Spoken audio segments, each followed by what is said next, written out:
opinions and views expressed in the following program are those of the speakers and the host, and do not necessarily reflect those of Yoakley Scott Corporation and your sports network.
And hello, everybody. Welcome inside a Friday episode of Running Point on ysnlive.com, brought to you by our good friends, as always, top right-hand corner of the screen, Greenwood Chevrolet in Austin Town. They go the extra mile for you. We try to do the same here on this show every single day, and we will continue to do that today with a great show for you. We're going to recap all the action from last night, of course.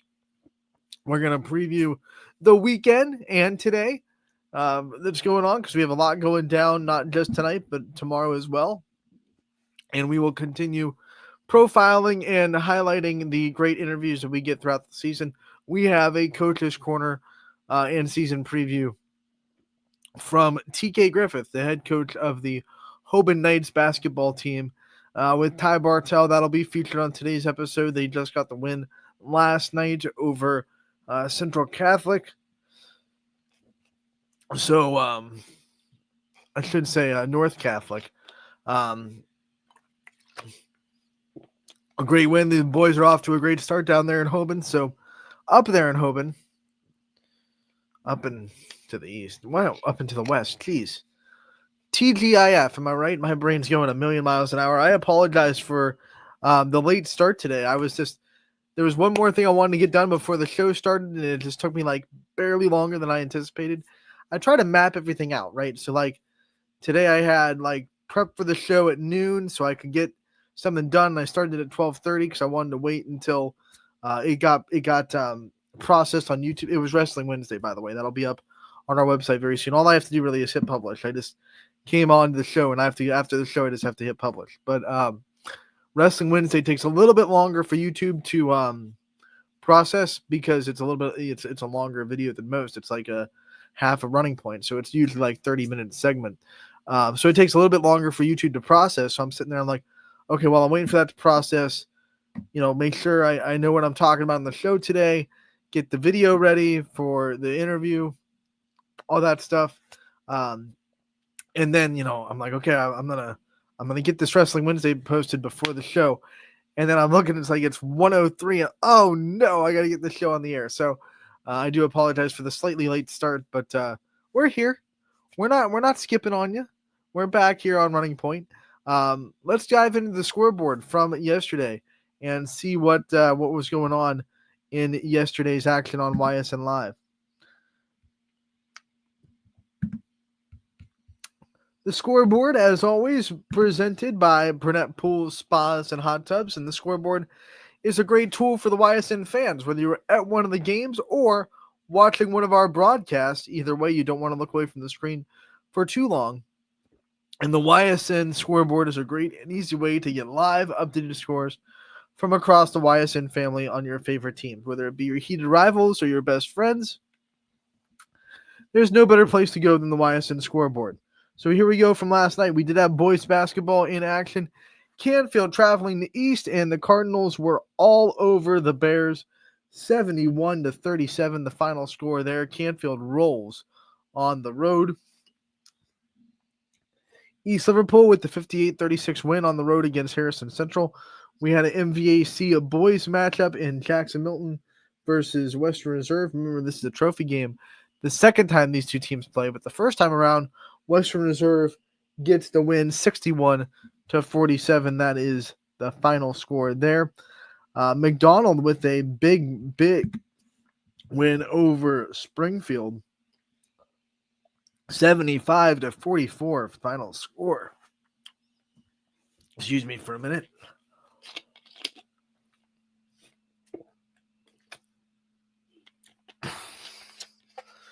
And then also in MVAC action, the Western Middle Ridge boys, they got the win 55-24 over Sebring. Hoban, like I said, got the win over North Catholic. The final score there was 76-53. We go into girls basketball last night in Struthers. The Wildcats were able to get some positive vibes going as they beat Champion 51-34. The final score there. Lakeside and the Osborne Academy, that game was postponed. Pymatuning Valley and Maplewood. Maplewood gets the win 43-24 over the Lakers.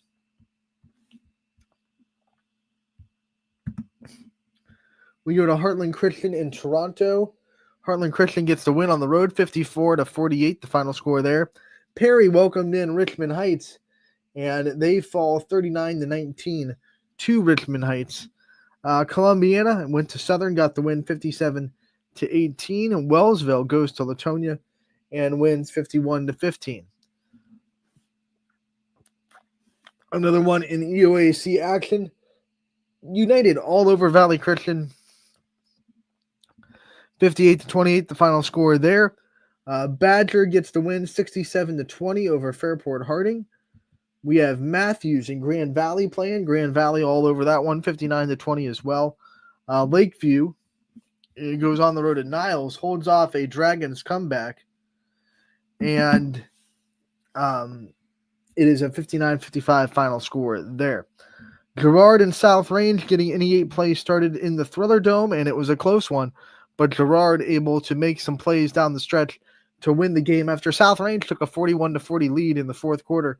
Girard eventually wins 49-44 as they score 9 of the last 12 points down the stretch. Hubbard goes to Poland, and this was a game where the two sides were having opposite ends of starts of the season, but Poland is still Poland in the 88. They get the big win 52-28, the final score there.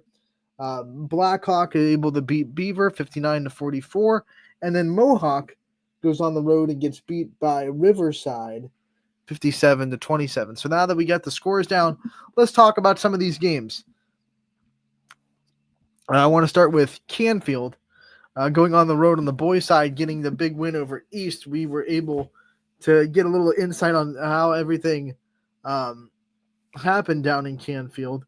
We have a story for you on ysnlive.com as well.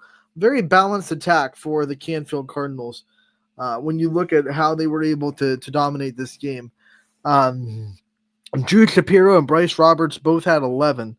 And then you have Ray McCoon and Frank Tarantino both had 8. So you have 4 guys there with a combined, let me just do the mental math, combined 38 points, right? So 11, 11, 8, 8, that's 16 and 22. Yeah, so combined 38 points by 4 people there. Then you also had Ben Weaver with 7 on the day for the Cardinals as well. And then a lot of other guys scored too. So you had I think 8 or 9 guys score for Canfield. 5 of them having 7 or more. That's just hard to defend. And that's the way Canfield was last year. They were such a balanced attack. You really couldn't pinpoint one person that was going to beat you. That's what made them so tough. Now a couple of new faces stepping up. You know, you had a lot of seniors graduate last year that meant a lot to that team. So a couple of newer faces stepping up into the varsity limelight, but they're doing the same thing. They're just tipping it. No one's having astronomical days where they're scoring 26, 27 points a night. But if you have 4 or 5 guys scoring 8 plus a night, then it kind of does the same thing. And I would argue it's harder to defend if you're preparing for a team like that. So a very balanced attack for Canfield. They're still unbeaten. The girls are unbeaten, so no one in the Canfield basketball room has lost yet. And I hope I didn't just jinx it by saying that. Well, the girls are going to have some time before that's a problem. They don't have to play until the 23rd. They have next week off. But the boys still have some work to do for sure, and a very tough schedule ahead for both programs. How about these MVAC games? McDonald with the very dominating win over Springfield. 75-44 was the final score. This is a McDonald team that is really playing a very good brand of basketball so far to start the season. And this is a great way, I think, for them to get MVAC play started. I mean, we're talking about a team that kind of they didn't blow out people yet. So this is probably the most dominating game that they've had so far.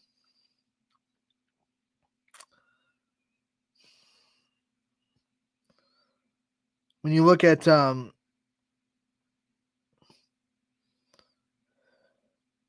their game that they played on Wednesday,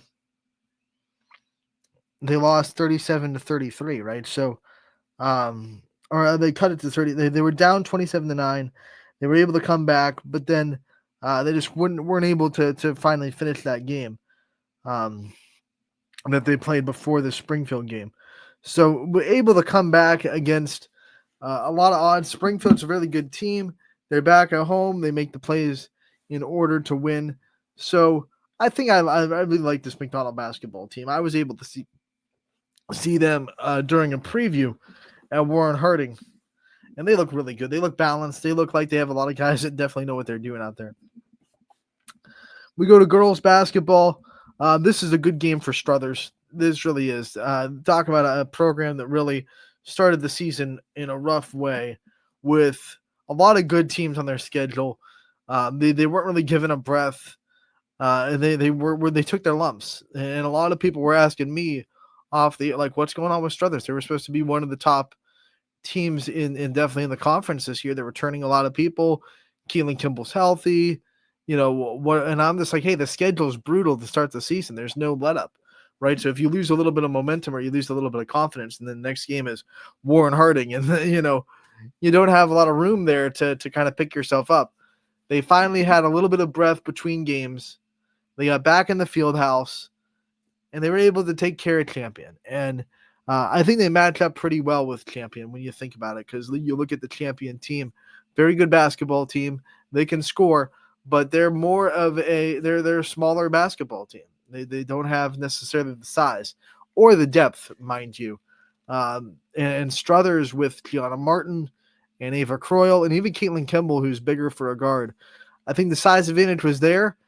They definitely jumped on Champion early, and then they stopped Champion from doing their bread and butter, which is the perimeter jump shot, right? So Champion likes to shoot, and when you can stop them from being able to shoot, and you can lower their shooting percentage, that definitely helps. It also helps, mind you, the Champion plays in a lot of small gyms inside that MVAC, not a lot of big spaces gyms in that league, and then they go to the field house where your depth perception is way messed up by the space that you have in that gym.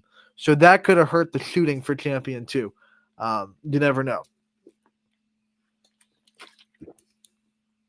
Champion has a big league game coming up on Tuesday that they have to bounce back for. They have LeBray coming to town, and that's a team that they have to beat if they want to put themselves in the top tier of the MVAC. They got to make sure they take care of LeBray. So that'll be a fun one on Tuesday. I will be in that game. I am scheduled to be a Champion on Tuesday. I like watching both teams. I had a chance to see both of them live so far this season, so I know that one should be fun. And then Struthers, they have South Range coming to the field house on Monday, so that'll be fun as well. I'm at both those games, so I'm at both these teams' next matchups. So I'm really excited to see what they both bring to the table for the rest of the season and definitely next week. I want to look at the game I was at last night as well. Hubbard going to Poland, and this is a game where coming into the game, I think a lot of people were a little bit scared for Poland. If you were on Poland's side of the fandom there, because Man, you're playing a Hubbard team that's 4-1. They're looking really good. They're playing really good basketball. They beat an East team that you just lost to on what I think it was Monday. So there's some reasons for concern, right, coming into this game. But I think one of the things that Poland did well in this one was they got off to a fast start. They hadn't played a good first quarter all year, and Coach Blanche was the first to admit that. Like, they did not get off to any good starts, and they trailed against Champion, who they beat. They trailed against Cheney. They trailed against Canfield. They trailed against East. They put themselves in holes in every first quarter that they played. Even the game they won, the Champion had them down 13-2 at the end of one quarter of play, right? So they really put an emphasis on getting off to a good start, and they did that this time around. They put Hubbard into a little bit of a hole, and then they just kept hammering down. And the third quarter was the big one where they really separated themselves. It was a 12-point game at halftime. You feel like 12 points, if you're on Hubbard's side, you get out to a quick start in the third quarter, you're right back in it. We can still do this, but Poland came out in the third quarter and immediately put a stop to that, and it was a runaway by the end of the third quarter. And that's just what Poland needed. They needed just a little bit of a breath, right? And then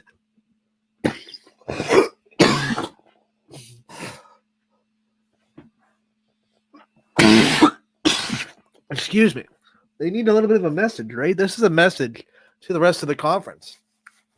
Because I think maybe some teams could have looked at those first four games and said, oh, Poland's vulnerable this year. Maybe we can have a shot at the NE8. Maybe we can get into it. And I think Poland needed this game to be like, hold up.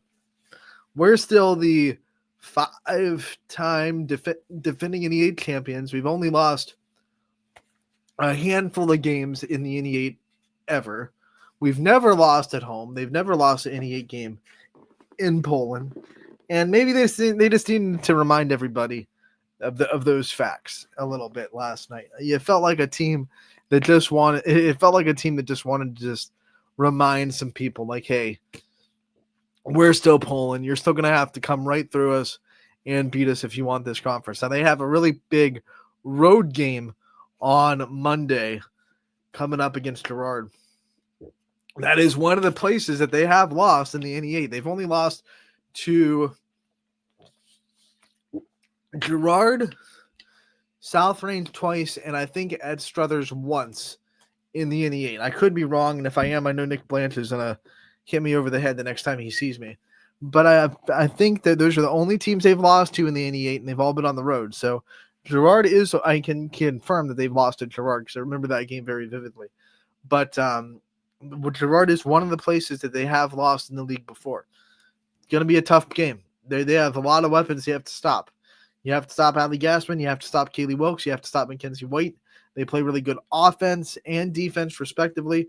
And they proved that against South Range, that they also are a team that can make plays down the stretch when they have to. I mean, Girard's game last night, and I'm going to talk about it now because I had the chance to watch pretty much the whole second half of it. My game started a little bit earlier in there, so I was able to flip on DJ Oakley and Kaylee Luckland. Great call by those two inside the Thriller Dome. Love the Thriller Dome, by the way. I want to send a shout out for DJ to keeping that name alive because there's no better place than the Thriller Dome. So you look at this game, and Girard, they just made plays. Like, every time you thought South Range was going to have momentum, someone made a really, really high-level play for Girard to just calm everybody down. And whether it was Mackenzie White, who made, a great transition block, or whether it was, a nice little drive into the lane by Kaylee Wilkes. Mackenzie White had a great game, by the way, in this overall. But whatever it took to get the win, that's what Girard did. And I have the stats from this game. I want to break them down real quick. I want to thank Coach Bornemus for sending over his stat books. You look at Girard and what they were able to do and how their offense broke down. They had just I'm on South Ranges. They had come on, you little. There it is. They had two players in double figures. The big day from Mackenzie White, she had 17. You had 10 points from Kaylee Wilkes. So South Range did a really good job on Allie Gassman overall. She only hurt him for 7. I think you would accept that, but 17 points from Mackenzie White, who has really battled injury this year. She's only played in 3 out of their 5 games. She missed a game at Mineral Ridge last week, and really, she didn't look 100%. She was still dealing with that ankle a little bit last night, and she was still able to put up 17 points. That's warrior mentality from the Gerard senior. And you gotta love it. You gotta love when your senior who has been through it, wants this program to succeed more than anything, a little bit banged up, and just works through it. Just says, you know what? I'm not coming out of this game. Whatever it takes to get this win. I think Gerard knew this was a very important win. Their game on Monday means not nearly as much if they lose this game to South Range, because then they're already behind the 8 ball. Now, I do think that this in the 8 year is going to be kind of wild. So I don't think South Range or even a team that maybe gets a loss early like Niles, who lost to Lakeview, I don't think you're necessarily out of it for losing that one game in the NE8. I think there's going to be a little bit more chaos in this conference. I think there's a lot more parity. I think there's a lot more teams that can even you see Niles getting a lot better. You know, they almost beat Lakeview last night, who was undefeated. So you're starting to see a little bit of the gap drop in this league. So I think it can get kind of wild west before it's all said and done. So I wouldn't panic. Now, in years past, you would panic because it's like, we lost one game. Poland might lose one game all year. We're in trouble. This time, you lost one game. You still have both matchups with Poland, who's the favorites of the conference. You're going to get Gerard again. Now, it'll be on the road. You want to protect the home if you're South Range, so that one hurts. But I think for South Range side, it's not as much panic mode as it would be in years past in the conference for losing a game early. And for Gerard, like I said, if they would have dropped that game to South Range, it would have really put them in a tight spot for Monday, because losing 2 to start the season, that's a tough way to go, right? So that's a tough mountain to climb if you lose 2 to teams that you'll probably be chasing if you went with 2 losses. But they didn't. They played well on the road. They made the plays down the stretch, and Gerard got the win. Final stats for South Range while we have them up on the night. They had a pretty balanced offense too. 1, 2, 3, 4, 5, 6, 7, 8 different Raiders scored. Only one of them was in double figures, and that was Sophia Lucente. But they had 8 points from Gwen Lowry, who hit a really fun step back 3 in the fourth quarter. They had 5 points from both CC Foster and Heidi Bartels, and then they had a bunch of players with 4 points. In fact, no one had less than 4 out of those all those girls that scored. So I think if South Range continues to do that, they'll be okay. I think more times than not, they're not going to give up 49. This defense is historically giving up less than 45 points. Even in the games that they lost last year, they were really good at keeping teams definitely under 50, but more than not under that 45 mark. So I think more times than not, if you have an offense like that for South Range, you're going to at least give yourself positions to win. Of course, they would like a few more points from a couple of players that I think Gerard did a really good defensive time on. You know, you would love Gwen Lowry to get in double figures.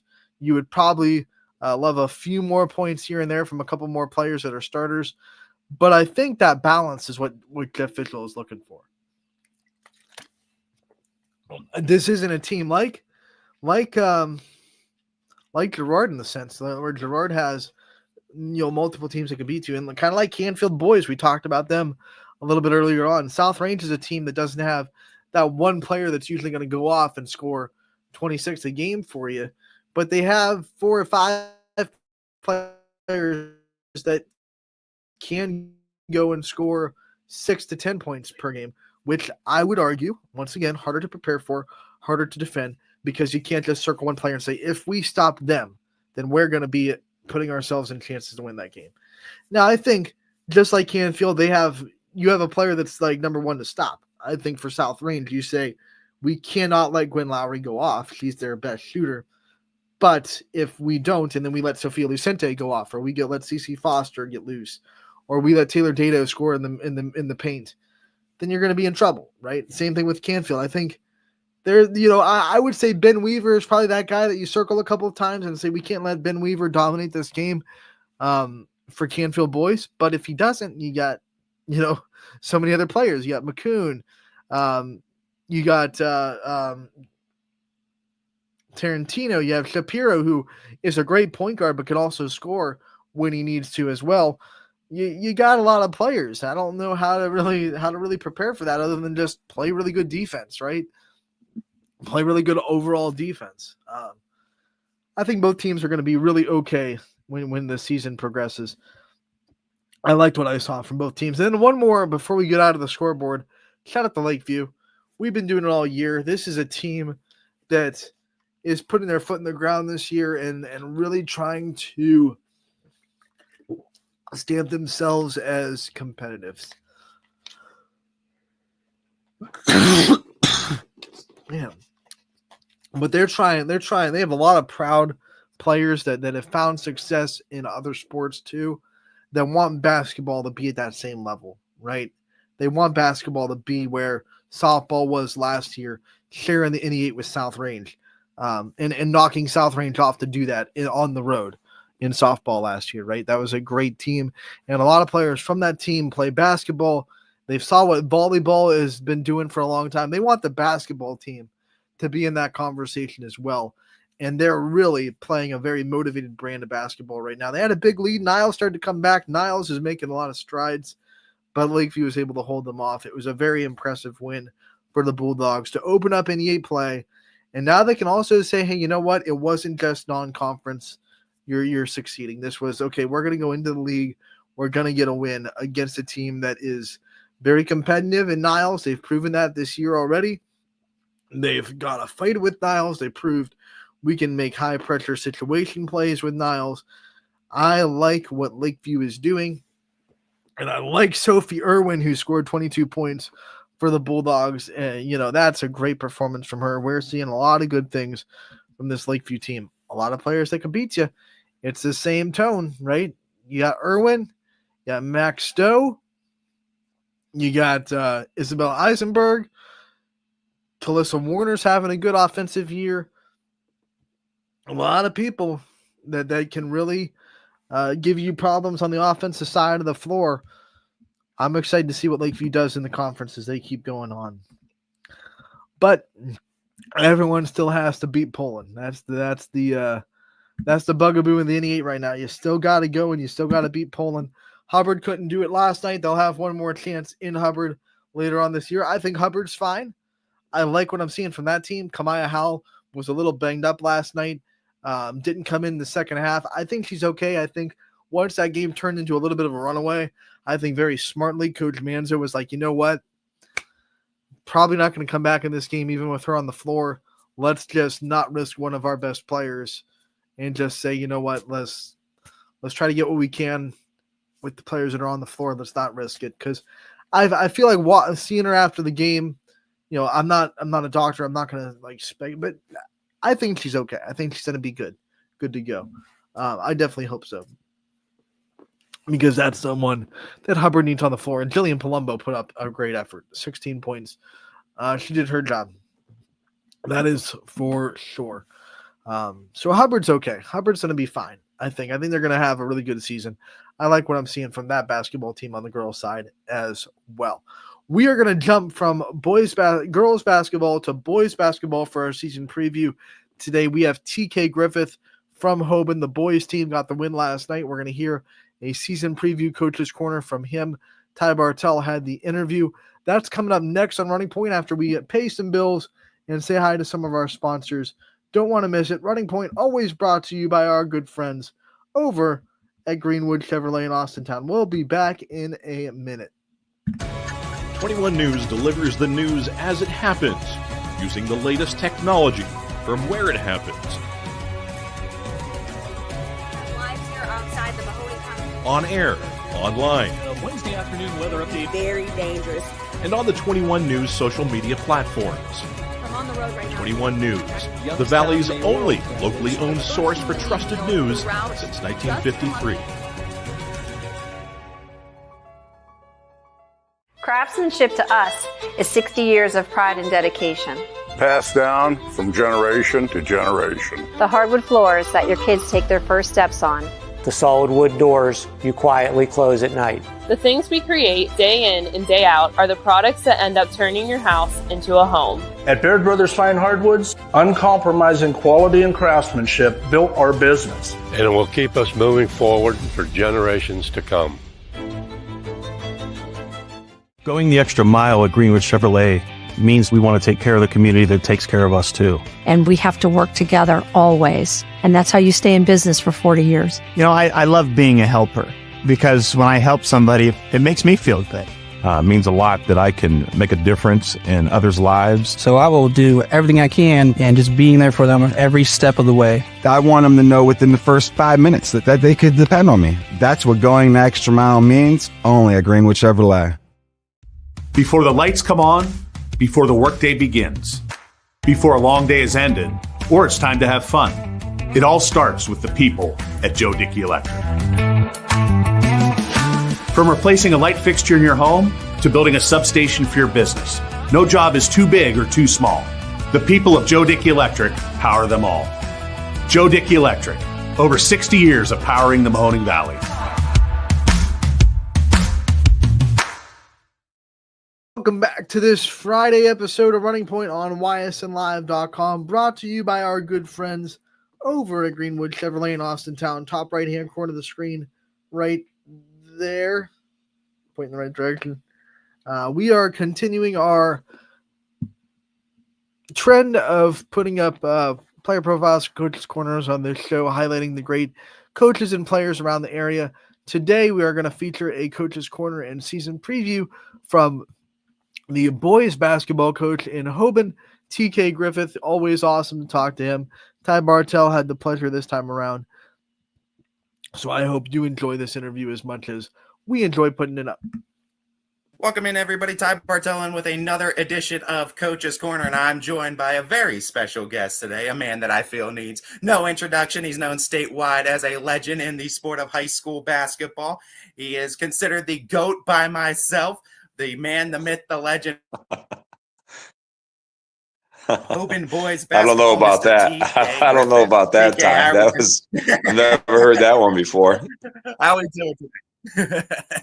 Coach, it's another year getting ready and gearing up for hoops season. I know another year with you at the Hoban Knights helm. Talk to me about what you're seeing from the guys this year, too. Another successful trip to the regionals last year for your team. What do you see out of the guys this year? What's standing out to you this year from what you have seen? Yeah. I mean, a lot of things. I think we, number one, what's standing out is it's one of those typical seasons because Hoban football is doing so well again that they're deep into the playoffs. So we don't have two starters, theoretically, as long as they're healthy and choose to play basketball, which I think they are. And Johnny Johnson and Sam Greer. So I hate to start with that because that negates the other guys, right? But the other guys who we do have, a few have been injured, and then but the other ones are just working their tails off, and they want to continue this legacy that we've had the last few years of pretty good basketball teams. So a lot of seniors like Kenny Scott and James McCarthy, Sam Costco, Cameron Ensley, who came back from an injury, Tyler Shadid, Bub Jennings, they all want to have their piece of the action. And then we've got some young guys like Brady Lucy, Owen Hamilton, Ethan Yukich, the Capraletti twins, and a few guys that I probably just forgot, unfortunately, but I'm pretty sure I nailed them all. A lot of guys just working hard and trying to get a little varsity action this year.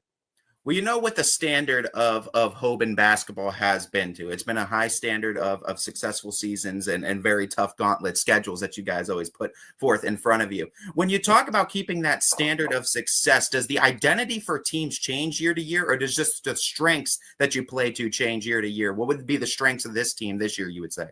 Yeah, no doubt. I think every team has its own identity, and I don't want any person or team to compare themselves. I try not to do that personally. I don't think we really last season even talked about the state championship team more than, maybe we mentioned it once or twice, but honestly, even that team had some highs and lows and had plenty of dysfunction.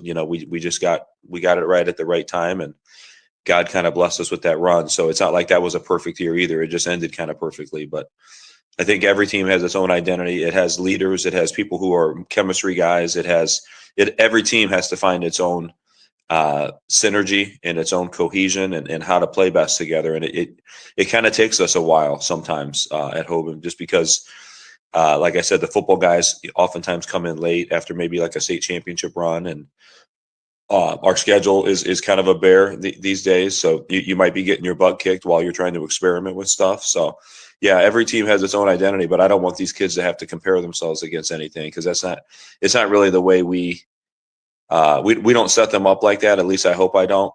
They might feel a little bit of it just because they know we've been good for several years, but it's not something we sit there and talk about every day. We just hope that they will be as good as they can be, whether that's 12-10 or whatever they can do that year.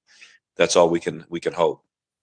Coach, you talked about that state championship run too. That was a previous 4-division format. I believe you guys were the smallest Division I school to ever win a state championship for the sport of basketball. But we talk about it now this year, expanded divisions. You guys are moving down a couple of divisions too. And I think it kind of evens things out playing field wise in the bigger schools. At least that's what I'm hearing from coaches. You're a legend in this game. You've been doing this a while too. You've been coaching high school basketball a while. What's your opinion on the expanded divisions, and how do you foresee it benefiting or maybe not benefiting the Knights?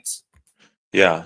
I mean, as far as in general for every high school kid, it's nice to have more opportunities to have a dream run to a Final Four or a championship game. So I guess that part's good. I don't know if I love it going to 7 divisions. It seems a little watered down to me. Not that we're going to have anything to say about that. I'm just saying in general, it feels like a lot of basketball divisions.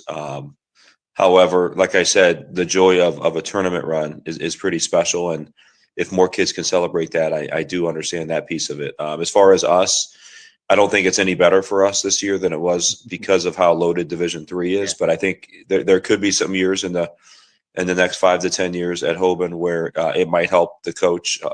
Perhaps that's going to be me. Perhaps it's going to be somebody else. Hopefully I can coach a little bit longer here, but because I love what I do. But I think it could benefit you if you land in that right spot, because obviously it's just maybe a little bit, I don't want to say easier, but it could be 1 game shorter, maybe a little bit easier to get to that Final Four.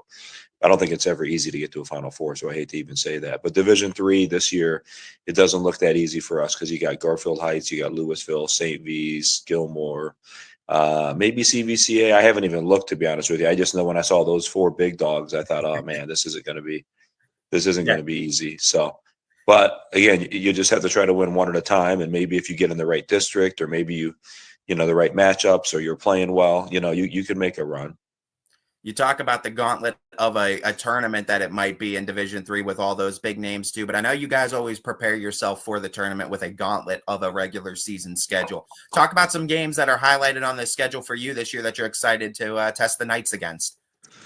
Yeah, I'm the type of guy that doesn't like to look at the schedule too much. I just kind of figure out what practice is tonight, because it just builds anxiety and stuff like that for me. But I know we play 2 Columbus teams that are really good, Dublin Jerome, and I think it's Westerville Christian or Worthington Christian. I know we play St. V's, Walsh, Gilmore.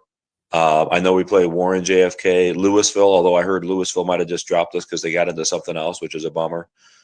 We play maybe the marquee team besides the obvious ones might be a team from Kentucky, Newport High School, not Newport Catholic, but Newport High. And I heard they had one of the best players in the nation if he stayed, and they're a loaded program. That's at the Smithfield tournament.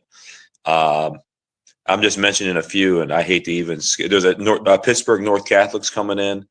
There's not really an easy game on our schedule that I can find. I just know it's going to be a CVCA. Futch has done a great job there. There's just a lot of tough games. How do you breed that into your players too? Because when you have a schedule like that, there's nowhere to hide. There's nowhere to, okay, this is a game where we could catch our breath, maybe, I guess, pad the stats a little bit, feel good about ourselves. I guess get that mentality out of your players too, to be okay going in the schedule, knowing that there might be some lumps along the season. Yeah. I mean, it's not fun because that's when everybody starts falling apart and stuff. It's just human instinct, right? We were 2-4 last year with a couple kind of embarrassing losses early. And I feel like it's a crucible moment for that team and for those kids because they have to start looking at each other in the mirror. How am I practicing? It's hard to get guys in games sometimes when they're very tight games, right? So your rotations get sticky. And I don't feel good about that as a coach because you want to give that guy who's number 8, 9, or 10 a little bit of playing time, right? But then you're nervous about the win. You don't get the win. It happened a lot to us last year. Warren JFK kicked our butt. Louisville kicked our butt. 2 other teams that I've blocked out. I don't know. We were 2 and 4. All I know is we weren't playing very well. So it's a great question. We just try not to get too high or too low, to be honest with you. I think hopefully the kids that have been around know that we weren't even that perfect when we've had really, really good runs. You know, I think one of the regional teams had 7 losses. One of them probably had 8 losses. I can't remember records right now. Even the state championship team, I think we had lost 3 games, maybe 4. So losses can be good for you. I hope there's enough breathing room to get some wins too, because you want that confidence to come back.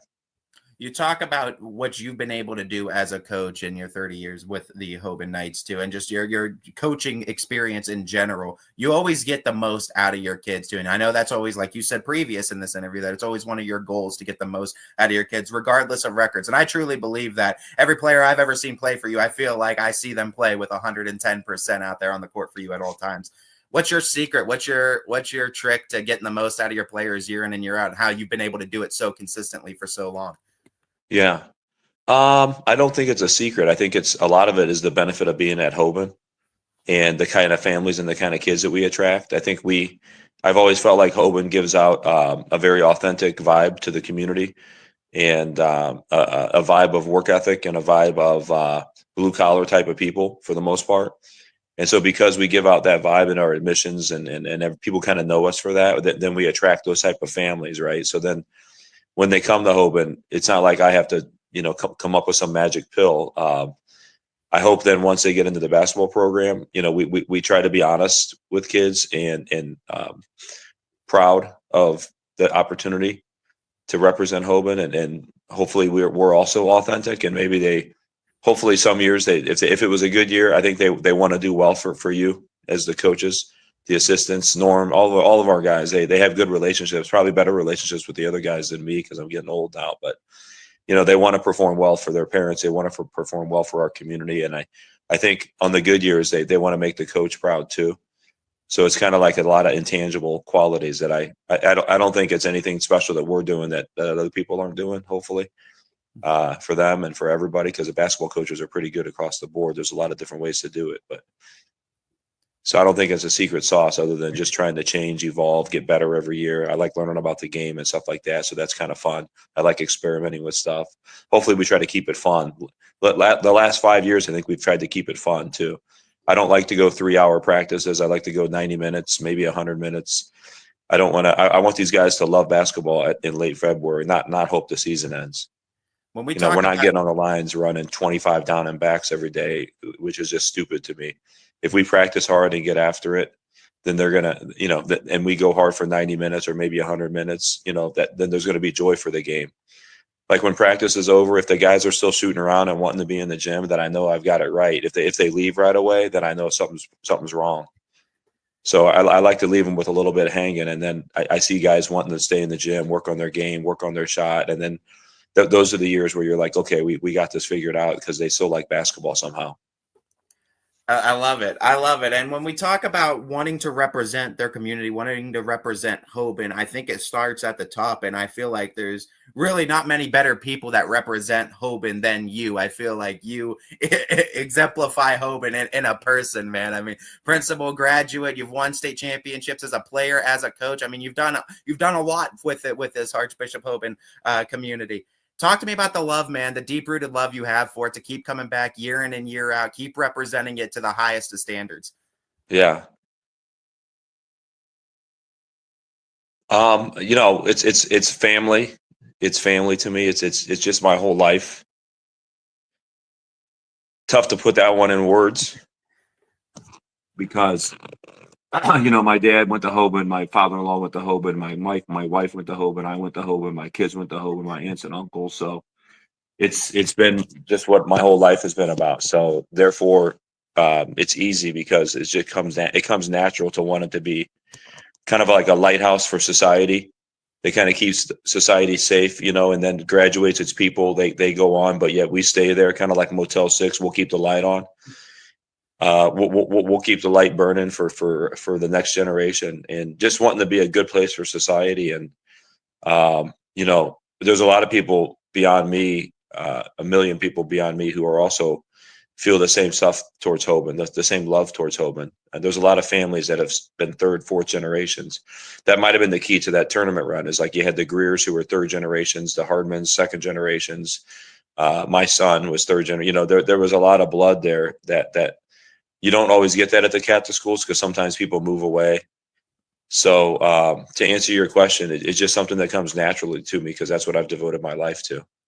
I love it, man. And from an outsider too, that's been able to see what you guys do over there at Archbishop Hoban too. I love what you guys do for your community and for your kids, no doubt. A couple more questions for you, Coach. I can't let you go without shouting out the rest of your coaching staff and other big names that are in this this Knights basketball community and team. Yeah. Tim Lucy has been with me since 1997 when he played for me and graduated, and his son Brady's going to be a junior. Norm Jesser played for me and was with me when his father passed away as a senior, and we've been very close ever since. Matt Vowles runs our Classic in the Castle tournament this weekend, and also is kind of like our director of basketball operations from the backside. Matt Monter is going to be the JV coach this year. He was the head coach at Dalton. He's been in Hoban for a couple years in athletics. He was the assistant at Jackson when they went to the state tournament. I used to sit by him when he was 8 or 10 years old at the state tournament with him and his dad. So it's cool to have him on board. Bob Lucy's going to help out with freshmen with Robbie Griffith. Steve White's still there. And I probably missed somebody who I'm going to feel horrible about right now. But I don't think I missed anybody. Those are the guys that are helping us out this year. Ian Adams moved on to Woodridge. He's a head coach. So he got his first head coaching gig, which is cool for him. And I think I hit most of the assistants. If I missed one of you guys, I'm sorry. A lot of your assistants too have gone on too to coach other places too, and it's also a testament to what you are doing too as a coach, teaching younger coaches in the game as well. One of my theme questions for all head coaches this year, TK, has been the lessons the game teaches. And I know you've been a big teacher and a big proponent in the sport of basketball, teaching young men and how it relates the sport to real life scenarios. But I actually want to know what the biggest lesson the sport of basketball has taught you. Probably the power of resilience and humility. I think the game will always humble you, but resilience goes along with that, because how do you bounce back from those moments where you may feel a little humbled or humiliated, or humility? Humbled is the verb, but I think then how do you bounce back from that? How do you stay resilient when you don't want to go to practice that day, or a parent's mad at you, or you have a tough parent meeting that night, or 3 kids aren't playing and they kind of dislike the whole thing? How do you stay resilient and kind of draw them in and make sure that everybody feels valued? So that's the magic part, is trying to make sure everybody feels valued. It's hard to maintain team because we all have egos. So I've mentioned 5 things right now, but humility and resilience, I guess, will be my 2. Final question for you, TK, because the opening tip of high school basketball for so long has started around Thanksgiving time. We don't know if it's going to be next year or the years coming if they vote differently on that, but it started at Thanksgiving around that time for so long. So because of that, I need you to do 3 things for me. First, shout out your first game. Second, shout out the Hoban community. Let them know why they need to support this team this year. And also shout out your favorite Thanksgiving Day dish. Oh, awesome. We open up late because of football. So December 12th at Archbishop Hoban. It's a Thursday night against Pittsburgh North Catholic, who we've never played before in Hoban history. So that's cool. Secondly, I really want the community to come out and support these kids who haven't really all had their opportunity to play a ton of varsity basketball. For some of them, it'll be a little bit new to be on the floor. We have some veterans too, but I think we could be we could be a fun team to watch, because I think we're going to play very hard. And then, without a doubt, pecan pie from Stacked Bakery here in Akron. They've got the best flavoring on the inside. Now, they stole the formula from Osmond's Pies, who's not around anymore, but a pecan pie is without a doubt my favorite, especially with some Cool Whip on it. You're the first one giving love to pecan pie. I've heard other pies too, but I'm gonna have to check out Stack's Bakery. All right, Stack. You won't go wrong. You won't go wrong. I already ordered my pie. You already have it on pre-deliver. I love it. Yep. I love It's ordered. I'm picking it up Wednesday. Trust me, it's the biggest part of Thanksgiving for me. Well, Coach, I love it. I wish you a happy Thanksgiving, but I also wish you the best of luck this season. I love this Knights team. I can't wait to get back in the castle, see what you guys got going on, and see what this edition of the Hoban Knights basketball squad looks like. Awesome. Thank you so much, Ty. Appreciate your support. Anytime, Coach. It's been in the first edition of Coach's Corner with TK Griffith. That was TK Griffith, Ty Bartell doing their Coach's Corner and season preview for Hoban. You can find that on ysnlive.com and our YouTube page. If you missed it, it's in its entirety over there on our website and on our YouTube. If you are watching right now on the YouTube or you're going over to watch that on the YouTube, I want to ask, please, if you would feel so kindly to hit that subscribe button down there. It helps us out. It helps the channel out. It tells the YouTube algorithm that people want to watch that content, so it gets it out to more people, right? So subscribe if you haven't. Once you subscribe, like and comment on a couple of videos. That helps too. And then hit that notification bell on the YouTube channel so you never miss a minute of the video action that we put on the YouTube page. We're updating it constantly. I'm telling you. Every day we got either post-game interviews, highlights, coaches' corners, player profiles, and a lot more on our YouTube page every day. So you don't want to miss a minute of the action. So make sure you also hit that bell and don't miss any of the videos that we post. Let's hop into the scoreboard and see what's going on tonight and over the weekend here across the network.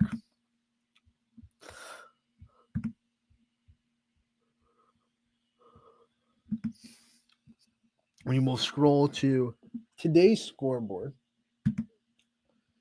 Ignore the fact that it's Friday the 13th. I'm sure good things will happen tonight. We have East Liverpool at home against St. Clairsville in girls basketball. Conneaut at home against Geneva. Edgewood traveling to Jefferson. Lakeside going to Harvey. You have Brookfield going to Liberty. Champion, they're heading to Garfield, so they're playing 2 games in 2 days. Newton Falls will be going to LeBray tonight.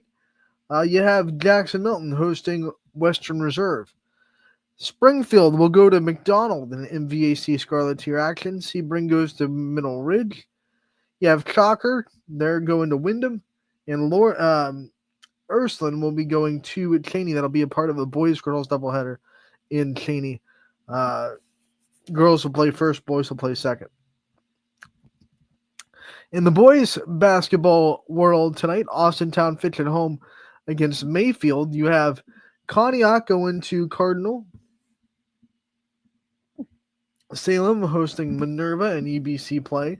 West Branch also in conference play. They're traveling to Marlington. You have Columbiana. They're hosting Latonia. United goes to East Palestine. You have Wellsville going to Lisbon. Southern Local going to Valley Christian. Camel going to Mooney. That should be a fun one in Youngstown. Waterloo hosting Lowville. Fairport Harding going to Badger. Matthews is going to be hosting Grand Valley. Pymatuning Valley going to Maplewood. Shocker hosting going to Wyndham. South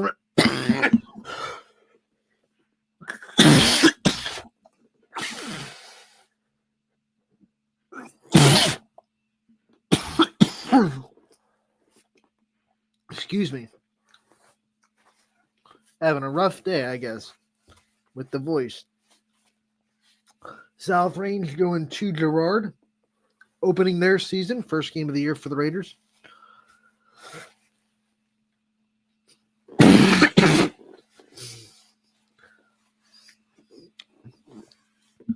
Hubbard is hosting Hickory out of Pennsylvania. You have Lakeview hosting Niles. Once again, Ursuline playing Cheney. Mohawk will be on the road against Riverside. And then Beaver also on the road. They're going to be playing Northgate tonight. We have hockey. Orange is at home against Notre Dame Cathedral Latin tonight. And then let's go into tomorrow real quick, see what's going on over the weekend. What in the world?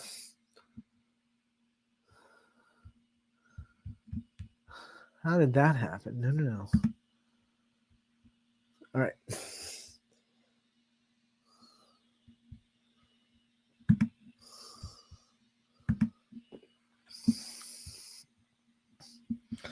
All right. Here's what's going on tomorrow. Boys basketball tomorrow. Girard traveling to going to play Lowville, Boardman, South Range, and Poland and Neshannock. That's all happening at Poland's United Way Classic tomorrow. Beaver Local going to Indian Creek. East Liverpool hosting Cambridge. Geneva going to Conneaut. Jefferson will be going to Edgewood. Other way around. Edgewood going to Jefferson. JFK welcoming in Ashland tomorrow. You have Southern Local taking on Tuslaw. Salem hosting Struthers. Perry going on the road against Harvey. West Geauga will be at Orange. Crestview at Brookfield. Pymatuning Valley boys will be at Champion. Garfield will go to Ravenna. Lakeview goes to LeBray tomorrow. You have Newton Falls hosting Estill from Kentucky. That's going to be played in, I should be hosting, but that'll be played in the Hoosier Gym over in Indiana. Very exciting for Newton Falls basketball to be able to play in the Hoosier Gym. Southeast going to Akron Springfield. You have St. John playing Cleveland Horizon Science Academy. Louisville will be on the road against Akron East. CVCA comes to Hoban. And then Heartland Christian will go to Bristol. And girls basketball tomorrow, Springfield and Poland are also playing in that United Way Classic in Poland at noon. Beaver Local will be going to United. Orange goes host West Geauga. That's part of a boys-girls doubleheader. Perry will be going to Chardon tomorrow. Salem on the road as well against Canton Central Catholic. Lisbon goes to Heartland Christian. Crestview playing Hoban. That's going to be one that a lot of eyes are on. And then Maplewood comes to McDonald tomorrow in the afternoon as well. Ice hockey tomorrow. Canfield will be going and hosting Aurora. Orange will be hosting Nordonia. Do we have anything? Sunday we have a couple of games. I think Hoban is hosting more girls basketball games. In fact, Crestview will be playing Streetsboro at Hoban. And then Hoban has a game against Mansfield Senior. That game is going to be at 5 p.m. for Crestview and 6:30 for Hoban. So those are going to be good games all weekend at Hoban, and we thank them for letting us come and be a part of those as well. Here's your broadcast schedule for the weekend.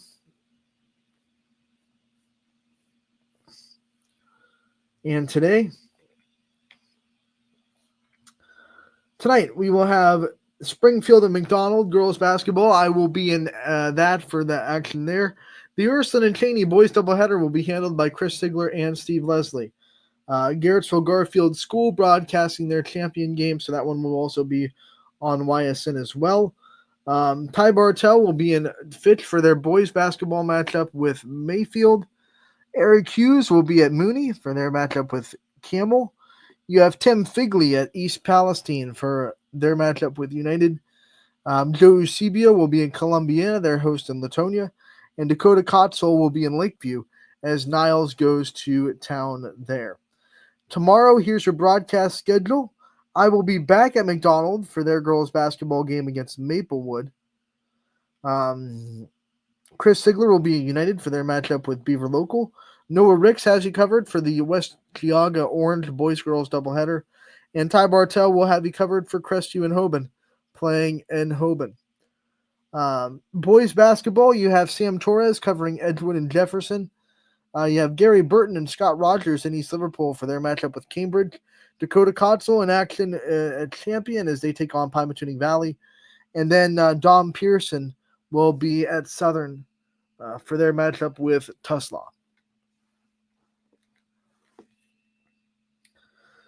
And then on Sunday, we will also have the matchups at Hoban for you. Ty Bartell will be on the call for both Crestview against Streetsboro and Hoban against Mansfield. So both those games will be on the air on Sunday at 5 and 6:30 respectively from Hoban. So That will be an exciting weekend. We'll be back on Monday to recap it all here on Running Point. I want to thank everyone for tuning in. What a great show today. Brought to you by our good friends over at Greenwood Chevrolet in Austintown. They go the extra mile for you. We try to do the same here on this show every single day. Thank you so much again for tuning in. We will see you all next time on Monday for a recap. Have a great weekend. Please.